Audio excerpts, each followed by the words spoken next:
Dahil sabi ng mga napapanood ko, sobrang dali lang gumawa ng spam. Ayan, magta-try na rin tayo. Siyempre, una-una kong ginawa, umorder muna ako sa Shopee ng pink salt. So, ayan. At dahil dumating na siya, gagawa na tayo for today's video. Kasi nga, nakaranas na akong gumawa ng spam na walang pink salt. Naku, wag nyo na talagang itry. Dapat talaga may pink salt kasi hindi nyo ma-achieve. So, siyempre, ayan, unang-una, bumili tayo ng worth 130 pesos na pork. Ayan, hinugasan lang natin. Tapos, ayan, nilabas na rin natin ang ating, anong tawag dyan, grinder, na kung gusto nyo rin, nasa comment lang ang link. So, syempre, una kong ginawa, tinanggal ko muna yung balat ng ating pork kasi hindi yan makakatulong at hindi yan mag-grind.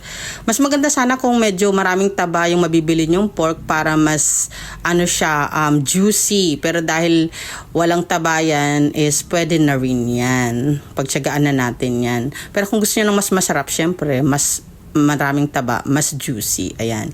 So, natanggal na natin ang taba ng pork and then hiwa-hiwain lang natin yan para hindi mahirapan ang ating grinder. And then yan, lagay na natin yan dyan. Sobrang bilis lang nito mag-grind, guys. And tingnan nyo kung grabe, kung gaano ka smooth ang pag-grind niya. Sobrang nipis talaga. So, perfect na perfect sa ating gagawing spam. So, dalawa nga palang power nito at isang low at saka isang high. So, ginamit natin ang high. So, yan. Nakita nyo naman, guys. Ayan, o. Tingnan nyo kung gaano siya kasmooth. Sobrang nipis niya. Hindi siya kagaya ng mga nabibili lang. Pero kung wala kayong ganito, pwede na rin ang giniling. Kaso nga lang ang giniling, hindi ganito kasmooth. Yan. So, syempre, pwede pa rin yun. Okay lang naman kahit di smooth. Atin lang naman. Try nyo lang din kung carry, diba? So, ayan. Una natin gagawin ngayon, pagkatapos nyan is naglagay na tayo ng pink salt. Mga 1 teaspoon lang yan. And then, 1 tablespoon lang ng cornstarch. So, 1 tablespoon lang. Huwag nyo kung gayahin inubos ko. Siguro mga 3 tablespoon yan, hindi masarap. So, 1 tablespoon lang ang or 1 teaspoon, or tablespoon nga ang perfect. And then, cold water. So, yan. Naglagay pa ako ng ice para mas cold.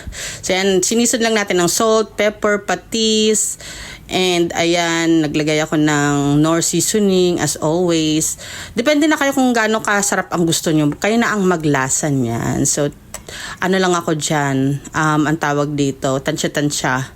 So, yan. Pagkatapos niyan, na-mix na natin all together, yan, ilalagay na natin ang ground pork. So, ayan. Tingnan nyo, iba talaga pag may pink salt, tingnan mo siya. Kala mo hindi siya magmimix. Magmimix together yan as in, tingnan mo, grabe. Nag-form na agad siya ng ng meat. Iba talaga yung nagagawa ng preservative. Pero syempre, hindi naman madalas, diba? So, okay na yan. Kailangan talaga natin yun para kung gusto nating sumarap ang ating pagkain. Basta syempre, wag lang nating dadalasan. Ayan. Pwede ko naman ipagkasya lahat ng aking ginawa dito sa isang lalagyan lang. Pero hinati ko pa rin para mas madali siyang maluto at hindi siya mahilaw. So ngayon, ire-rest muna siya natin ng at least 1 hour lang. So ayan.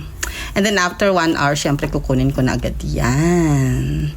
Ayan na nga yung after 1 hour. So ayan, i-steam ko na siya pareho para luto na siya. So, ang pagkakamali ko dyan is hindi ko siya nilagyan ng kahit foil man lang. So, medyo nagtubig siya.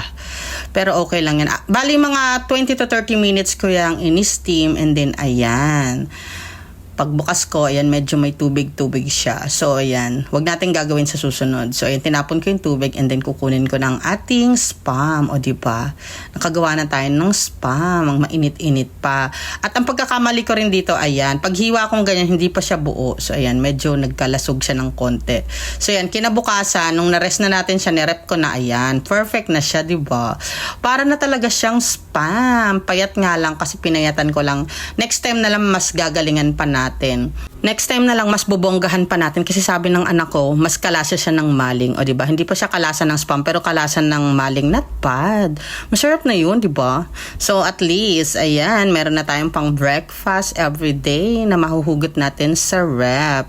Basta, ang gagawin ko lang is babawasan ko ang kanyang cornstarch kasi medyo nalasahan ko yung flour niya. Yun lang naman ng diferensya and medyo payat siya. Yan, diba? Tapos yung matitira, ganyan ginawa ko. Hiniwa-hiwa ko ng siyang ganyan para madali lang siyang kunin sa rep. Thank you for watching. Bye!